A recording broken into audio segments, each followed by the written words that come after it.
আজ আমরা দেখব নেতাজি সুভাষ ওপেন ইউনিভার্সিটি থেকে কোন কোন সাবজেক্টে আমরা পোস্ট গ্র্যাজুয়েশন অর পিজি আমরা ডিগ্রি নিতে পারি।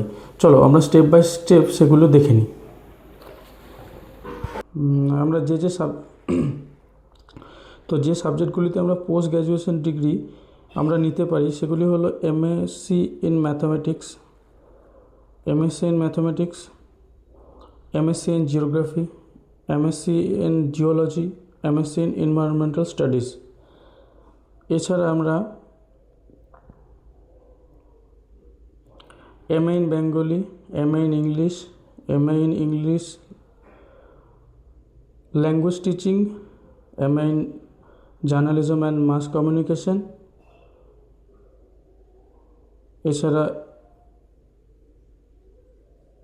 MA in education, MA in history, MA in political science, MA in public administration. এছাড়াও আমরা MA in economics, masters of library and information science,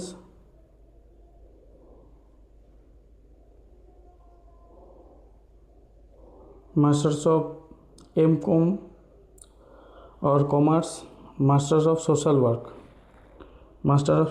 তো এই সাবজেক্টগুলিতে আমরা ওপেন থেকে মানে নেতাজি সুভাষ ওপেন ইউনিভার্সিটি থেকে আমরা সহজেই পোস্ট গ্র্যাজুয়েশন ডিগ্রি নিতে পারি।